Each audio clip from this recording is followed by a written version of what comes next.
So దేవుని యొక్క ఉచితమైన కృప చొప్పున ఆయన ఇచ్చినటువంటి ఈ అవకాశాన్ని బట్టి సమస్త మహిమ ఘనత ప్రభావము దేవునికే చెల్లును గాక.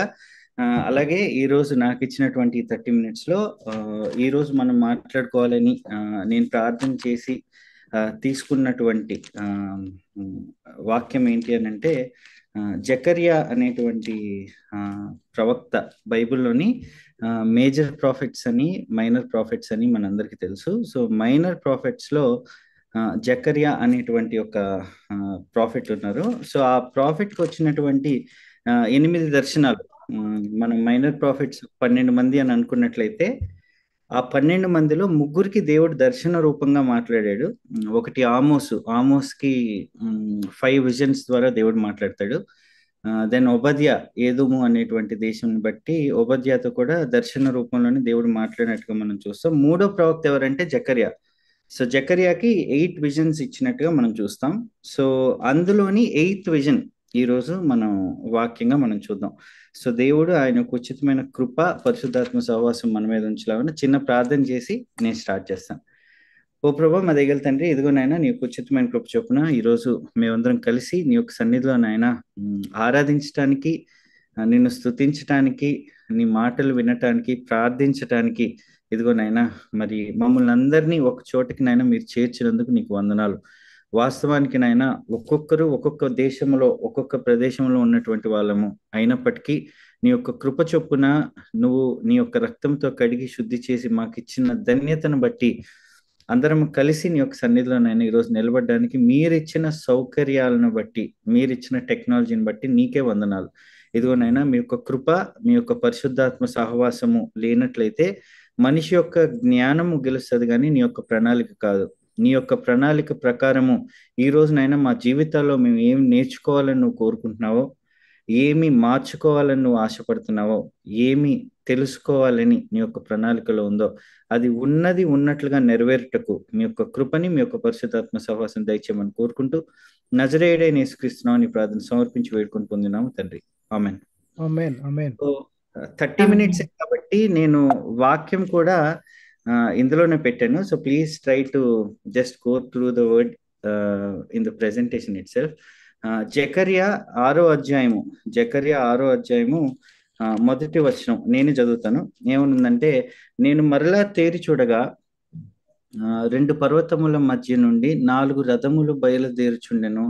ఆ పర్వతములు ఇత్తడి పర్వతములై ఉండెను అనుంది. అంటే ఏంటంటే మరలా తేరి చూడగా అన్నాడంటే, ఆల్రెడీ మరలా అన్నాడంటే మన లాంగ్వేజ్ లో మళ్ళీ నేను చూడగా అంటున్నాడు. మళ్ళీ అంటే ఏంటంటే he has already scene 7 visions.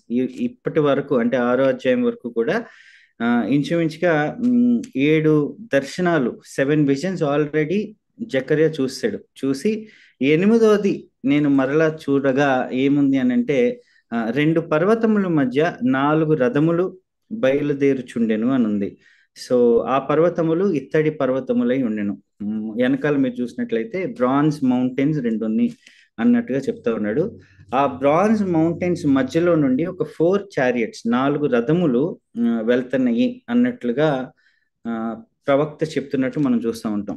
So అతనికి కనిపించినటువంటి విజన్ ఇది. 2 మౌంటైన్స్ ఉన్నాయి, ఆ మౌంటైన్స్ మధ్యలో ఒక 4 రథములు డిఫరెంట్ కలర్స్ తో ఉన్నటువంటి గుర్రములతో వెళ్తున్నట్లుగా జకర్యా చూసినట్టుగా మనం చూస్తూ ఉంటాం. అయితే ఈ రోజు వాక్యంలో నేను 3 విషయాలు చెప్తాను. ఫస్ట్ది ఏంటి అని అంటే, దీని యొక్క ఇంట్రొడక్షన్ చెప్తా.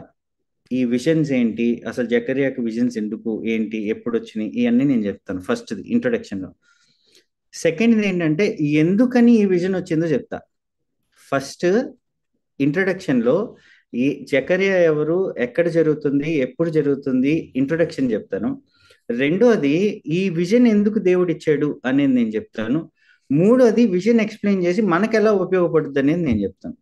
3 విషయాలు చాలా సింపుల్ గా, అతి త్వరలో 5 minutes అయింది, 25 minutes లోనే నేను క్లోజ్ చేయడానికి ట్రై చేస్తాను. సో కొంచెం ముందుకెళ్ళి చూసినట్లయితే మనం ఈ టైం లైన్ అనేది నేను ఎస్కటాలజీ వాడినప్పుడు లేదా ఎస్కటాలజీ చెప్పినప్పుడు నేను ఎప్పుడు చెప్తా ఉంటాను. ఎందుకంటే ఈ టైం లైన్ మనం అర్థం చేసుకుంటే తప్పించి ఈ విజన్ యొక్క కంప్లీట్ ఇన్ఫర్మేషన్ మనకు అర్థం కాదు. సో మీరు ఇక్కడ చూసినట్లయితే నా మౌస్ కూడా నేను మూవ్ చేస్తున్నాను. సో ఆది కాండం నుంచి రేపు పొద్దున్న పరలోకంలో అంటే new heaven and new earth, నూతన భూమి ఆకాశములో దేవుని స్తుతించదము పాట ఉంది కదా. సో ఆ new heaven and new earth లోకి వెళ్ళే వరకు కూడా ఇది టైం లైన్ మీకు కనిపించేది, overall human time line. So ఆదాము అవ్వ ఇక్కడ సృష్టించింది మొదలుకొని, అబ్రహాముని దేవుడు ఎన్నుకున్నది మొదలుకొని, మోషే ద్వారా ఇశ్రాయేలు నడిపించింది మొదలుకొని, దావీదు లాంటి రాజు చరిత్ర మొదలుకొని, మలాకీ ప్రవక్త ద్వారా ఇశ్రాయేలీలతో దేవుడు మాట్లాడింది మొదలుకొని, యేసుక్రీస్తు ప్రభు వారు భూమి మీదకి వచ్చారు. అక్కడ ఆయన 30 సంవత్సరాలు లేదా 33.5 సంవత్సరాలు ఆయన పనిచేశాడు. తర్వాత 96 వరకు కూడా న్యూ టెస్టిమెంట్ రాయబడింది.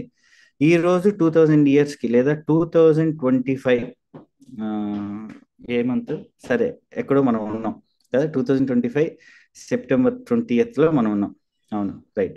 సో ఇప్పుడు ఇక్కడ నుంచి ఫ్యూచర్లో జరిగేటువంటి 12 విషయాలు, బిబ్లికల్లీ ఫ్యూచర్లో జరిగేటువంటి 12 విషయాలు ఇక్కడ జరుగుతూ ఉన్నాయి. సో ఈ పర్టికులర్ విజన్ జకర్యాకి ఎక్కడొచ్చింది అని అంటే, మీరు ఇక్కడ చూడండి, డేవిడ్ ఉన్నాడు కదా 1000 BC, అలాగే మలాకీ ప్రవక్త ఉన్నాడు కదా 400 years బీసీ. బీసీ అంటే బిఫోర్ క్రైస్ట్, ఏడి అంటే యానో డౌని, ఇవన్నీ మనకు తెలుసు. సో యేసుక్రీస్తు ప్రభువారు పుట్టక ముందు ఇంచుమించుగా 520 BCలో, అంటే ఎగ్జాక్ట్ గా డేవిడ్ కి మలాకీకి మధ్యలోని ఈ పాయింట్ లో నేను మౌస్ మీకు చూపిస్తున్నాను. డేవిడ్ కి మలాకీకి మధ్యలో 520 BC ఉంది చూసారా.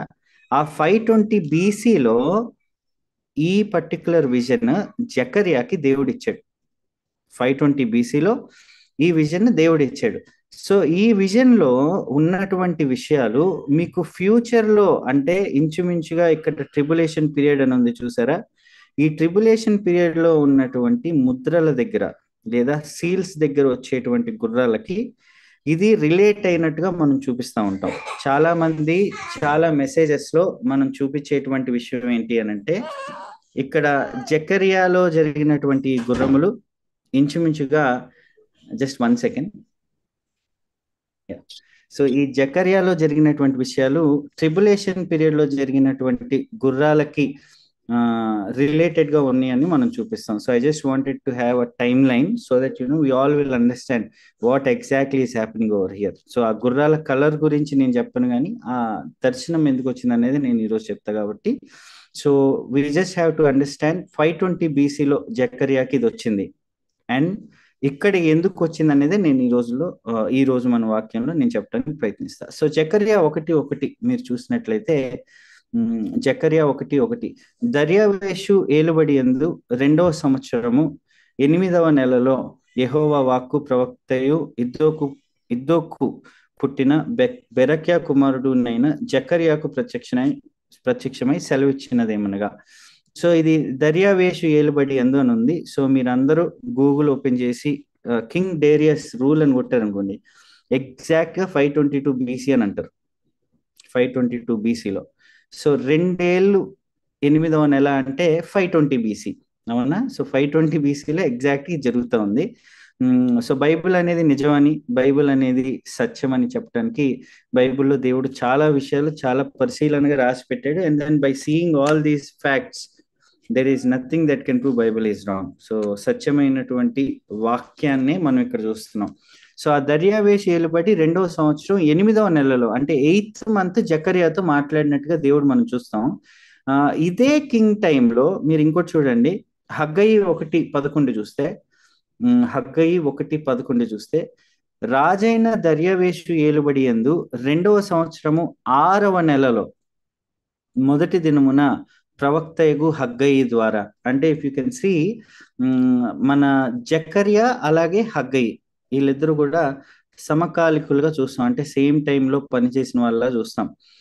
ఎగ్జాంపుల్ మన సుకుమార్ అన్నను అగస్టిన్ అన్నను తీసుకోండి, ఒకే టైం లైన్లో ఉన్నారు వీళ్ళు, and they are working for God. So అలాగే హగ్గయి జకర్యాను కూడా మీరు చూసినట్లయితే, జకర్యా అండ్ హగ్గయి దర్యావేషు ఏలుబడిలోనే 2వ సంవత్సరంలోనే ఇద్దరితో దేవుడు మాట్లాడినట్టుగా మనం చూస్తాం. సో వాళ్ళిద్దరితోని దేవుడు ఒకే టైంలో ఇంచుమించుగా 2 నెలల టైంలో మాట్లాడినట్టుగా మనం చూస్తాం. ఆ టైంలో ఏం జరుగుతుంది అంటే, ఎజ్రా 4:24 మీరు చూడండి, ఎజ్రా 4:24 మీరు చూస్తే, యెరూషలేములో నుండి దేవుని మందిరపు పని నిలిచిపోయెను. ఈలాగున పారసీక దేశపు రాజైన దర్యావేషు ఏలుబడి యందు 2వ సంవత్సరం వరకు ఆ పని నిలిచిపోయాను. అంటే 520 BC వరకు ఈ పని ఆగిపోయినట్టుగా మనం చూస్తాం. ఏ పని? యెరూషలేములో నుండి దేవుని మందిరపు పని. ఇది చాలా జాగ్రత్తగానండి. ఈ రోజు ఇస్రాయేల్కి ఆ మిగతా ఇస్లామిక్ నేషన్స్ కి జరుగుతున్నటువంటి గొడవ ఏదైతే ఉందో, అదే మందిరం గురించి, అదే ప్లేస్ గురించి రాసినటువంటి మాట ఇది. ఏమని రాశాడనంటే, ఆ మందిరం పని ఆగిపోయింది అని అన్నాడు. ఎందుకు అని అన్నాడంటే, ఇది సొలొమోను కట్టినటువంటి మందిరము ఫస్ట్. అవునా? దావీదు కుమారుడైనటువంటి సొలొమోను కట్టినటువంటి మందిరం. ఆ మందిరాన్ని, సొలొమోను కట్టిన మందిరాన్ని బబులోను అనేటువంటి ఎంపైర్ లో మీరు చూసినట్లయితే, బబులోను రాజు అయినటువంటి నెబుకద్నెజరు ఆ మందిరాన్ని కూల్చేసినట్టుగా లేదా కాల్ చేసినట్టుగా మనం చూస్తూ ఉంటాం. ఆ మందిరానికి సంబంధించిన మంటపాన్ని కానీ, లోపల ఉన్నటువంటి వస్తువులు కానీ మొత్తాన్ని కాల్చేశాడు నెబుకద్నెజరు.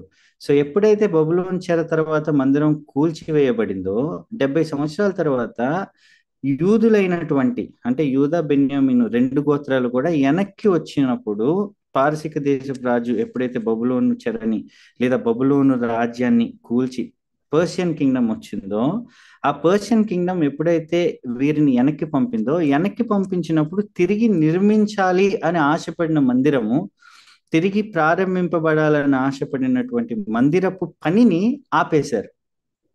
అది జరుగుతూ ఉంది ఈ టైంలో. అంటే ఇశ్రాయేల్ మందిరాన్ని కూల్చేయగా 70 సంవత్సరాల తర్వాత యూదులు, అంటే యూదా బెన్యామీను గోత్రికులు వచ్చి ఈ మందిరాన్ని తిరిగి కట్టాలి అని జెరుబ్బాబెల్ ద్వారా కడుతున్నటువంటి సమయంలో ఆ మందిర పని ఆగిపోయిందండి. ఆగిపోయినప్పుడు ఎజ్రా 5:1 మీరు చూడండి. ఎజ్రా 5:1 ఏమనుంది అని అంటే, ప్రవక్తలైన హగ్గయియు, ఇద్దో కుమారుడైన జకర్యాయు యూదా దేశమందును యెరూషలేమునందును ఉన్న యూదులకు ఇశ్రాయేలీయుల దేవుడైన యెహోవా నామమున ప్రకటింపగా, జాగ్రత్తగానండి, షయల్తీయేలు కుమారుడైన జెరుబ్బబేలును, యోజాదాకు కుమారుడైన యేషువయును లేచి యెరూషలేములో నుండి దేవుని మందిరమును కట్టనారంభించిరి, మరియు దేవుని యొక్క ప్రవక్తలు వారితో కూడా నుండి సహాయము చేయుచు వచ్చిరి. సో దీన్ని బట్టి ఏమర్థమైంది? మందిరాన్ని కూల్చేసాడు నెబుకద్నెజరు. వీళ్ళు మళ్ళీ వెనక్కి వచ్చారు. వెనక్కి వచ్చి మందిరాన్ని కట్టాలి అని అనుకునే టైంకి ఆ మందిరాన్ని కట్టడానికి కొన్ని అడ్డంకులు వచ్చినాయి. ఆ మందిర పని ఆగిపోయింది. ఆ మందిర పని ఆగిపోయినప్పుడు దేవుడు 2 ప్రవక్తల్ని లేవనెత్తాడండి. ఆ 2 ప్రవక్తలే ఈ హగ్గయి, ఈ జకర్యా. దర్యావేషు ఏలుబడి యందు 2వ సంవత్సరము 6వ నెలలో హగ్గయితో మాట్లాడాడు, 8వ నెలలో జకర్యాతో మాట్లాడాడు. వీళ్ళిద్దరితో మాట్లాడి వాళ్ళిద్దరి ద్వారా మరొక్కసారి దేవుని మందిరమును కట్టనారంభించిరి. వాళ్ళిద్దరి ద్వారా ఇశ్రాయేలులు లేదా యూదుల్ని పురికొల్పి వారి ద్వారా మందిర నిర్మాణాన్ని ప్రారంభించారు. అది జరుగుతూ ఉంది ఇక్కడ. ఓకే, దీన్ని మనం ఇంకా క్లియర్ గా చూస్తే ఆ టైంలోనే 8 విజన్స్ జకర్యాకి ఇచ్చినట్టుగా మనం చూస్తాం. ఎప్పుడైతే ఆ మందిర నిర్మాణం విషయంలో మందిరం కట్టడం ఆగిపోయిందో, ఆ టైంలో 8 విజన్స్ ఇచ్చాడు దేవుడు. 8 విజన్స్ ఒక రోజే ఇచ్చాడు అంటే మీరు చూడండి, జకర్యా 1:7. జకర్యా 1:7 మీరు చూస్తే, మరియు దర్యావేషు ఏలుబడి యందు 2వ సంవత్సరము సెబాటు అను 11వ నెల, నెలలు గుర్తుపెట్టుకోండి, 11వ నెల 24వ దినమున యెహోవా వాక్కు ప్రవక్తయు ఇద్దోకు పుట్టిన బెరక్యా కుమారుడునైన జకర్యాకు ప్రత్యక్షమై ఈలాగు సెలవిచ్చినాను. ఎన్నో నెల? ఏలుబడి యందు 2వ సంవత్సరం 11వ నెలలో ఇది జకర్యాకు ప్రత్యక్షమైనట్లుగా మనం చూస్తూ ఉంటాం. మీరు అక్కడి నుంచి చూస్తే 6th చాప్టర్ అయ్యే వరకు కూడా మధ్యలో ఎక్కడ గ్యాప్ రాదు. 6th చాప్టర్ అయ్యే వరకు కూడా, జకర్యా 6th అయ్యే వరకు ఎక్కడ గ్యాప్ రాదు. 7th లో 1 చూస్తే, రాజైన దర్యావేషు ఏలుబడి యందు 4వ సంవత్సరము కిస్లేపు అని ఇంకో మాట రాసి. సో ఒకే రోజు లేదా ఒకే నైట్ లో ఈ 7 లేదా 8, క్షమించాలి, 8 వచ్చినట్టుగా మనం చూస్తాం. అది మనకు అర్థమయ్యేటట్టు ఏ ఇయర్ అనేది కానీ మనం చూస్తే, బిబ్లికల్ గా దేవుడు డేట్స్ తో సహా ఇన్ఫర్మేషన్ పెట్టాడు. చాలా క్లియర్ గా డేట్స్ తో సహా పెట్టాడు ఆయన. సో మళ్ళీ చూస్తే, day of Shebat 2nd year of Darius అని రాస్తుంది. 2వ సంవత్సరం 11వ నెల షెబాత్ అని చెప్పి రాస్తుంది కదా. ఇది ఇంచుమించుగా అంటే జూలియన్ క్యాలెండర్. ఎందుకు జూలియన్ అంటే అప్పటికి గ్రెగోరియన్ లేదు. మన ఇంట్లో మనకి కనిపించేది గ్రెగోరియన్ క్యాలెండర్, ఇది 15th సెంచరీలో వచ్చింది. సో అంతకు ముందు అంతా జూలియన్ క్యాలెండర్ ఏడి బీసీగా మనం చూసేవాళ్ళం. అందులో 519 15th ఫిబ్రవరి చాలా క్లియర్ గా రాశారు. 24th సెబాత్ అంటే 15th ఫిబ్రవరి 519 బీసీ అన్నట్టుగా రాశారు. మీరు దీన్ని మందిర నిర్మాణం టైంలోనే వచ్చిందంటే మీరు చూడండి, 536 బీసీలో మందిరానికి వాళ్ళు కట్టడానికి పని ప్రారంభించాలని అనుకున్నారు. 534 బీసీలో పని ఆగిపోయింది. 520లో ఇందాక మనం చూసాం రీస్టార్ట్ అయింది. ఎందుకు? హగ్గయ్య జకరియా ద్వారా దేవుడు మాట్లాడాడు దర్యావేష్ పాలనందు. అది 520 బీసీ. 515 కల్లా టెంపుల్ అయిపోయింది, అది వేరే విషయం. సో ఇప్పుడు మీరు 520లో వర్క్ రీస్టార్ట్ అయింది, కానీ బిబ్లికల్ గా 519లో ఈ విజన్ వచ్చింది. So to be very clear and specific, ఈ విజన్స్ అన్నీ కూడా ఈ టెంపుల్ రీబిల్డ్ కోసం దేవుడు ఇచ్చినటువంటి విజన్స్. జాగ్రత్తగానండి, ఇప్పుడు వచ్చిన 8 దర్శనాలు కూడా ఈ టెంపుల్ రీబిల్డ్ చేయటం కోసం దేవుడు ఇచ్చినటువంటి దర్శనాలు. ఆ దర్శనాల్లో 8వ దర్శనం ఏంటి అని అంటే, 2 పర్వతాలు ఉన్నాయి, ఆ పర్వతాల మధ్య 4 రథములు బయలుదేరుచున్నాయి, ఆ పర్వతాలు ఇత్తడివై ఉన్నాయి. ఇది ఇంట్రొడక్షన్. సో మన ఇంట్రొడక్షన్ పార్ట్ అయింది, రైట్? సో ఇది ఎప్పుడు జరుగుతుంది అనేది చూసాం. ఏ పాయింట్లో ఏ టైంలో ఇది జరుగుతుంది అనేది క్లియర్గా మనం చూసాం. అదే టైంలో జకరియా అనేటువంటి వ్యక్తి ఎందుకు ఈ దర్శనాలు దేవుడు జకరియాకి ఇచ్చాడు, ఏది పురికొల్పటానికి ఈ దర్శనాలు జకరియాకి ఇచ్చాడు అనేది మనం చూసాం, రైట్? సో ఇప్పుడు రెండో భాగంలోకి వెళ్దాం. అసలు ఎందుకు ఈ టెంపుల్ నిర్మాణం ఆగిపోయింది? ఇప్పుడు 534 బీసీలో వచ్చి మళ్ళీ మందిరాన్ని కడదాం అనుకున్నారు కదా, మరి ఎందుకు ఈ మందిర నిర్మాణం ఆగిపోయింది? ఇంచుమించుగా 16 లేదా 20 సంవత్సరాలు, ఇంచుమించుగా 16 to 20 years అంటారు, కానీ ఎందుకు ఆగిపోయింది ఆ 20 years పని అని అంటే, ఎజ్రా 4:3 చదువుతున్నా నేను. ఫస్ట్ పార్ట్ చెప్పేసిన ఇంట్రొడక్షన్, సెకండ్ పార్ట్లోకి వచ్చాం. ఎందుకు అని అంటే, అందుకు జెరుబ్బాబెలును యేషువయు ఇశ్రాయేలీయుల పెద్దలలో తక్కిన ప్రధానులను మీరు మాతో కలిసి మా దేవునికి మందిరమును కట్టుటకు నిమిత్తము లేదు, మేము కూడుకొని పారసీక దేశపు రాజైన కోరేషు మాకిచ్చిన ఆజ్ఞ ప్రకారము ఇశ్రాయేలీల దేవుడైన యెహోవాకు మందిరమును కట్టుదమని వారితో చెప్పిరి. మీరు ఎజ్రా 4కి వెళ్తే ఎజ్రా 4 1 and 2లో ఏమని ఉంటుందంటే, వీళ్ళందరూ అక్కడి నుంచి వచ్చేసారు కదా. ఇప్పుడు వీళ్ళందరూ బయట నుంచి వచ్చారు. ఎక్కడి నుంచి? బబులోన్ చెరకు వెళ్ళారు. బబులోన్ చెరలో నుండి వీళ్ళు వెనక్కి వచ్చారు. బబులోన్ చెర నుంచి వెనక్కి వచ్చినప్పుడు అందులోనే వేరే వాళ్ళు కూడా, అంటే ఈ 2 యూదా బెన్యామీనీలు, వీళ్ళిద్దరు యూదా గోత్రాలకు సంబంధించినటువంటి వ్యక్తి ఏంటంట, పారసీక దేశపు రాజైన కోరేషు మాకిచ్చిన ఆజ్ఞ. ఆయన ఎవరికిచ్చాడు? యూదాకి బెన్యామిన్కి ఇచ్చాడు. కానీ అంతకుముందు ఇశ్రాయేలీలు అష్షూరు చెరకు వెళ్ళారు. అంటే 10 గోత్రాల్లో ఉన్న ఇశ్రాయేలీలు అష్షూరు చెరకు వెళ్ళారు. అలాగే ఇక్కడ ఉన్నటువంటి కొంతమంది యూదులు అన్యుల్ని వివాహం చేసుకున్నారు. అంటే ఏంటంటే, అన్య దేవతల్ని పూజించటం, అన్య దేవతలకి అర్పణలు అర్పించటం, అన్య దేవతల ప్రాసెస్ చూడటం, ఇలా మిళితమై పాపము మధ్యలో నివసించినటువంటి ఇశ్రాయేలీలు కూడా వచ్చి, అరే మీరు మందిరాన్ని కడుతున్నారు కదా దేవుడికి, మేము కూడా కడతాం మీతో పాటు అని చెప్పారు. ఎప్పుడైతే మీతో పాటు మేము కూడా కడతాము అని చెప్పారో, జెరుబ్బాబెల్ ఏం చేశాడంటే, మీరు కట్టడానికి అసలు నిమిత్తం లేదు, అసలు మీకు మాకు సంబంధం లేదు. ఎందుకనంటే ఇక్కడ కట్టేటువంటి దేవుని ఆరాధనలో తేడాలు వచ్చేస్తాయి. బ్రదర్స్ అండ్ సిస్టర్స్, ప్లీజ్, నా పని నాది, మీరు మీ పని చూసుకోండి అని చెప్పేసి క్లియర్గా జెరుబ్బాబెల్ చెప్పేసినట్టు మనం చూస్తూ ఉంటాం. అసలు నిమిత్తం లేదు, అసలు ఆప్షనే లేదు, నో సెకండ్ థాట్. అలా చెప్పాడని చెప్పి జెరుబ్బాబెలు ఏ రోజైతే మీరు నాతో పాటు ఉండొద్దు, మీరు ఈ మందిరాన్ని కట్టడానికి మీకు అర్హత లేదు, ఎందుకంటే మీరు అన్య దేవతలను పూజిస్తున్నారు, మీరు అన్యుల్ని పెళ్లి చేసుకున్నారు, మిమ్మల్ని వెనక్కి పంపించేశారు, and I have a legal right that I have to do this. ఎందుకు? పారసీక దేశపు రాజైన కోరేషు మాకిచ్చాడు ఆజ్ఞ. ఎవరికి? యూదులకి. మాకిచ్చినప్పుడు మీరు కట్టడానికి నిమిత్తం లేదని వెనక్కి పంపించేశాడని చెప్పి, చూడండి 4:4 ఏంటంట, దేశపు జనులు యూదా వంశస్థులకు ఇబ్బంది కలుగజేసి కట్టుచున్న వారిని బాధపరిచిది. ఫస్ట్ విషయం ఏంటో తెలుసా? మందిరాన్ని కడతంటే అంట బాధపరుస్తున్నారంటండి. మన కరెంట్ కండిషన్స్ మీరు చూడండి, ఏదైనా పర్లా, పక్కన సినిమా థియేటర్ పెట్టు, పక్కన పబ్బు పెట్టు, పక్కన ఒక రిక్రియేషన్ క్లబ్ పెట్టు, నువ్వు ఏదైనా పెట్టు, అసలు no problem at all, wow wow wow అనుకుని ఒక మందిరాన్ని మాత్రం నేను కట్టుకుంటానంటే ఏమవుతుంది? బాధపరుస్తున్నారు, ఎదురు తిరుగుతున్నారు, అడ్డు చెప్తున్నారు, గొడవలు చేస్తున్నారు. ఇది 2025లో లేదండి, 520 బీసీలో కూడా ఉంది. ఏంటంట, ఆ జనులు కట్టుచున్న వారిని బాధపరిచిరంట. ఈ రోజుల్లో లేరా అటువంటి వాళ్ళు?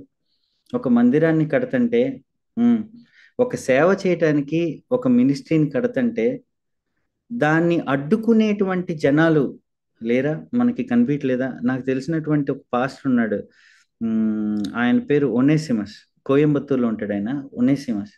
ఆయన ఏమన్నాడంటే, అన్న, మా చర్చ్ ఒక అన్యులు ఉండేటువంటి ప్రదేశంలో మేము పెట్టామన్నా, చుట్టూతా అన్యులే, ఆ, మొత్తం చర్చ్లోకి వచ్చి అందరినీ కొట్టి బయటికి పంపించేసేవాళ్ళం స్టార్టింగ్లో. అయినా కూడా విశ్వాసంతో అట్లే చేసేవాళ్ళం అన్న. చుట్టూతా ఎన్ని రాత్రులు 12, 1 గంట వరకు కూడా తాగేసి రోడ్లన్నీ కూడా నాశనం చేసి గొడవలు పడి డ్యాన్స్లు వేసుకుంటూ ఇట్లా ఉండేటువంటి లొకేషన్లో నేను వెళ్ళి మందిరం పెడితే ఆ మందిరాన్ని అడ్డుకుంటున్నారన్నా, మందిరంలో ఉన్న స్త్రీలను కొడుతున్నారన్నా, ఇట్లా చెప్పేవాడు. అలా చేస్తుంటే అంటే విశ్వాసంతో అలా ముందడుగు వేసాడంట. దేవుని కృపను బట్టి దేవుడు ఒక రోజు దయచేసాడు. ఎవరైతే ఆ గొడవ చేస్తున్నారో ఆయన ఆ చర్చి ముందున్నటువంటి ఇంట్లో ఊరేసుకుని చచ్చిపోయాడంట. మందిరానికి ఎదురు వెళ్ళటం అంత మంచిది కాదు.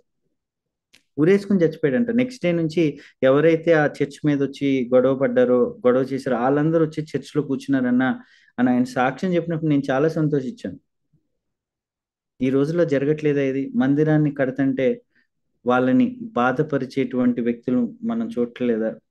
సో ఆ రోజు ఎందుకు మందిర పని ఆగిపోయింది అని అంటే, మందిరాన్ని కడతంటే ఆ మందిర కట్టే వాళ్ళని బాధపరుస్తున్నారు, నెంబర్ 1.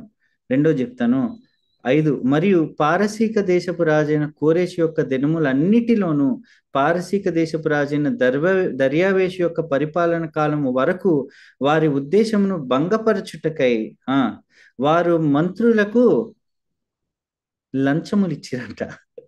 చూడండి, ఈ మందిరాన్ని కట్టకుండా ఉండటానికి ఇంచుమించుగా 16 నుండి 20 సంవత్సరాలు డబ్బులు ఇచ్చారంటండి, లంచాలు. వింటున్నారా మీరు? అంటే ఒక మందిర నిర్మాణం ఆగిపోవాలి అని చెప్పి సొంతోళ్ళే, వీళ్ళు బయటోళ్ళ, ఇజ్రాయేలీలేనండి బాబు ఇవన్నీ చేసేది, బయటోళ్ళు కాదు. ఏంటంట, నిజమైన దేవుణ్ణి ఎరిగినటువంటి వాళ్ళే మార్గం తప్పారు, దారి తప్పారు, దారి తప్పి డబ్బులు ఇచ్చి లంచాలు ఇచ్చి ఈ పని ఇక్కడ జరగటానికి వీల్లేదని ఎంతకాలమో తెలుసా? పారసీక రాజైన కోరేషు దినముల్లోనూ పారసీక రాజైనటువంటి దర్యావేషు యొక్క పరిపాలన కాలము వరకు 20 సంవత్సరాలు లంచాలు ఇచ్చారండి. పని ఆగిపోవటం కోసం అంటే అధికారులకి లంచాలు ఇస్తున్నారు. ఈ రోజు చూడండి, ఒక్క చోట ఒక మీటింగ్ ఎవరైనా పెట్టాలనుకో, పక్కనే ఎవరు పెట్టేస్తున్నారు? మనోళ్ళే. ఒక మీటింగ్ జరుగుతుంటే పక్కనే ఇంకో మీటింగ్ పెట్టేస్తారు, దాని పక్కన ఇంకోటి పెట్టేస్తారు. ఎందుకు? వాళ్ళోళ్ళు వాళ్ళకు ఉండాల. నాకు వచ్చినటువంటి భక్తులు నా దగ్గర ఉండాలి, వాళ్ళు బయటికి వెళ్ళకూడదు, నేను ఇంకో మీటింగ్ పెట్టేస్తా అదే రోజు. ఎందుకంటే వీళ్ళు పొరపాటున అక్కడికి వెళ్ళారనుకో, లేని పొంది ఎందుకు మనకి? చూడలేదా ఇట్లాంటి విషయాలు ఈరోజు సంఘాల్లో మన మధ్య జరగట్లేదా? మన క్రైస్తవులే, మన చుట్టూ ఉన్న వాళ్ళే, అదే అక్కడ ఒక సేవ జరుగుతుందే, పొరపాటుని ఎవరో అన్యుల్ని తీసుకుని వెళ్తే అన్యులు గాస్పల్ వింటారు, చీకట్లో బతుకుతున్నటువంటి వ్యక్తులు వెలుగులోనికి వస్తారు అని కనీస జ్ఞానము కూడా లేకుండా బిహేవ్ చేసే వాళ్ళు ఎంతమంది ఉన్నారండి? డబ్బులు ఇచ్చారంట, లంచాలు ఇచ్చి మందిర పని జరగకుండా ఆపేస్తున్నారండి. త్వరగా నేను తీసుకెళ్తాను, ఇంక 10 నిమిషాలే ఉంది. బట్ స్టిల్, ఎజ్రా 4:13-14, కావున రాజువైన తమకు తెలియవలసినది ఏమనగా, ఇక్కడ నుంచి లెటర్ రాశారు చూడండి, మూడోది లెటర్ రాశారు. ఏంటి? రాజువైన తమకు తెలియవలసినది ఏమనగా, ఈ పట్టణమును కట్టి దాని ప్రాకారములను నిల్వబెట్టిన ఎడల వారు శిస్తు గాని సుంకము గాని పన్ను గాని ఇయ్యకయుందురు. అప్పుడు రాజునకు రావలసిన పైకము నష్టమగును. మేము రాజు యొక్క ఉప్పు తిన్నవారము. జాగ్రత్తగా వినండి. కనుక రాజునకు నష్టము రాకుండా మేము చూడవలెనని ఈ ఉత్తరము పంపి రాజు అయిన తమకు ఈ సంగతి తెలియజేసి వాళ్ళ లాంగ్వేజ్ లో మళ్ళీ రాసి పంపిస్తారంట. ఏం చేస్తున్నారో తెలుసా? నీ ఉప్పు మేము తిన్నామయ్యా రాజా. వీళ్ళు కానీ పొరపాటున మందిరం వేసి ప్రాకారాలు కట్టేశారు, నీకు కనీసం డబ్బులు కూడా ఎవరు వీళ్ళు, నీకు రావాల్సిన సుంకం కూడా, నీ పన్ను కూడా ఆపేస్తారు. ఒక ఎడిషనల్ స్టెప్ అంటే ఏంటో చెప్పనా? ఉన్నాయి జాలలా, ఎంత నీచానికైనా దిగిపోతున్నారు, ఎంత వర్స్ట్ కేసుకైనా వెళ్ళిపోతున్నారు. సొంతోళ్ళే, సొంత మనుషులే దేవుని మందిరాన్ని కట్టడానికి అని చెప్పి నిలబడుతుంటే కట్టే వాళ్ళని బాధపరుస్తున్నారంట. నెంబర్ వన్, కట్టే వాళ్ళు కట్టకుండా ఆ రాజులకు డబ్బులు పంచుతున్నారు, లంచాలు పంచుతున్నారు. నెంబర్ టూ, మూడోది ఏంటో తెలుసా? నీచానికి దిగజారిపోతున్నారు, ఎడిషనల్ స్టెప్ వేస్తున్నారు, వర్స్ట్ కేసుకి వెళ్ళిపోతున్నారు, వెళ్ళిపోయి మందిర పని ఆపడానికి ప్రయత్నిస్తున్నారు. సో ఎందుకని ఈ 16 నుంచి 20 సంవత్సరాలు మందిర పని ఆగిపోయిందో తెలుసా? సొంతోళ్ళే వ్యతిరేకిస్తున్నారు. ఈరోజు దేవుని యొక్క పని చేస్తూ, దేవుని యొక్క మినిస్ట్రీలో ఉంటూ, దేవుని యొక్క సంఘానికి వెళ్తూ, ఉదయం లేచి ప్రార్థనలు చేసి రాత్రి వరకు దేవుడు దేవుడు దేవుడు అని చెప్పేసి కబుర్లన్నీ చెప్పి రాత్రి ప్రార్థన చేసి పడుకునే వాళ్ళు ఎంతమంది దేవుడికే వ్యతిరేకంగా తెలిసి తెలియనటువంటి విధానాల్లో ఉంటున్నాం మనం. ఇశ్రాయేల్ని ఎదిరించారండి. యూదా జనాలకి ఇశ్రాయేలు జనము అన్యులతో కలిసినటువంటి జనము, దారి తప్పినటువంటి జనము దేవునికే వ్యతిరేకంగా పనిచేశారు. అందుకే మందిర నిర్మాణం అయిపోయింది. ఆ ఆగిపోయిన మందిర నిర్మాణాన్ని పురికొల్పటానికి దేవుడు ఈ దర్శనాన్ని ఇచ్చాడు. నెంబర్ వన్, నేను ఇంట్రొడక్షన్ చెప్పాను, ఎందుకు ఇచ్చాడు అనేది నేను అసలు ఆ దర్శనాలు ఏంటి, ఎన్ని ఇచ్చాడు, ఎక్కడిచ్చాడు, ఏ కాలంలో ఇచ్చాడు చెప్పాను. నెంబర్ టూ, ఎందుకని ఈ దర్శనం ఇచ్చాడు అని చెప్పాను. ఎందుకనంటే ఇశ్రాయేలీలు భయపడుతున్నారు, ఇశ్రాయేలీలు బాధపడుతున్నారు, ఇశ్రాయేలీలు కంగారు పడుతున్నారు, ఇశ్రాయేలీలు వణికిపోతున్నారు. రాజు శాసనం రాసి పంపించేశాడు, నువ్వు మందిరాన్ని కట్టడానికి వీల్లేదని. ఇశ్రాయేలీలు కంగారు పడుతూ అలజడి పడుతూ వాళ్ళ హృదయంలో భయాందోళనలతో ఉన్నటువంటి పరిస్థితుల్లో దేవుడిచ్చినటువంటి దర్శనం ఏంటో తెలుసా? 5 జకర్యా 6:5. నా ఇంకా 3 నిమిషాలు ఉంది, నేను చెప్పి స్లోగానే ఫినిష్ చేయడానికి ట్రై చేస్తాను. జకర్యా 6:5. అతడు నాతో ఇట్లా, నేను మీరు చూడండి చెప్పాడు జకర్యా ఆ విజన్ ఏంటి అనేది మొత్తం ఎక్స్ప్లెయిన్ చేశాడు. ఏంటి అని అంటే, ఇగో 2 క్షమించాలి, 2 ఇత్తడి పర్వతాలు ఉన్నాయి బ్రదర్. 2 ఇత్తడి పర్వతాలు, ఆ 2 ఇత్తడి పర్వతాల మధ్యలో 4 రథాలు నాకు కనబడతా ఉన్నాయి. ఆ 4 రథాలు కూడా ఒక్కొక్క డిఫరెంట్ కలర్ లో ఉంది అని అన్నాడు. నేను చదువుతాను, 2 చూడండి. మొదటి రథమునకు ఎర్రని గుర్రములు, రెండవ రథమునకు నర్రని గుర్రములు, మూడవ రథమునకు తెల్లని గుర్రములు, నాలుగో రథమునకు చుక్కలు గల బలమైన గుర్రములు ఉండెను. సో డిఫరెంట్ కలర్స్ తో ఉన్నాయి. ఆ డిఫరెంట్ కలర్స్ తో ఉన్నటువంటి గుర్రాలు 4 రథాలని తీసుకొని 2 ఇత్తడి పర్వతాల మధ్య వెళ్తున్నట్టుగా నాకు కనపడి అని చెప్పాడు.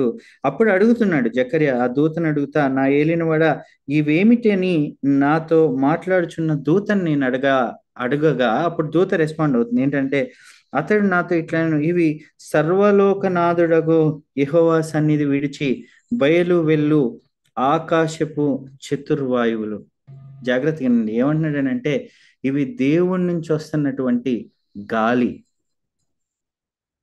విండ్స్ దేవుడి నుంచి వస్తున్నాయి.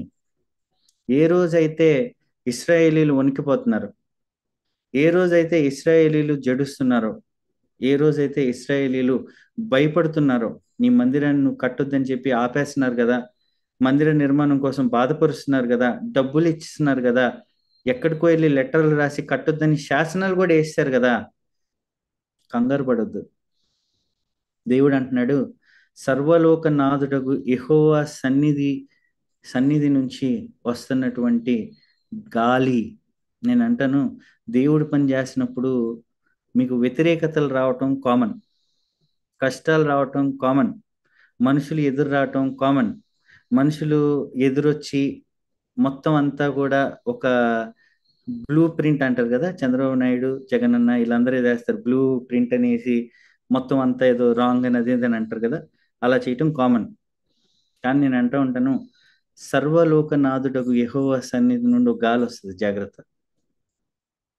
గాలి దీనికి రెవల్యూషన్ లో ఆయన కలుపుతూ ఏమంటాడంటే ఈ 4 కలర్స్ ఉన్న గుర్రాలు కూడా జడ్జ్మెంట్, ఎక్సెప్ట్ వైట్, మిగతావి కూడా జడ్జ్మెంట్ కి, అంటే యేసుక్రీస్తు ప్రభు వారి యొక్క తీర్పును బట్టి చెప్తాయి. ఇత్తడి దేనికి అని అంటే జడ్జ్మెంట్ కి నిదర్శనం. అంటే ఇత్తడి మౌంటైన్స్ లేదా బ్రాంజ్ మౌంటైన్స్ మీరు హెచ్కెల్ లో కూడా చూసినట్లయితే ఇత్తడి జడ్జ్మెంట్ కి నిదర్శనం. అంటే ఏంటో తెలుసా, నీకు వ్యతిరేకంగా వస్తున్న వారిని బట్టి నువ్వు కంగారు పడబాక.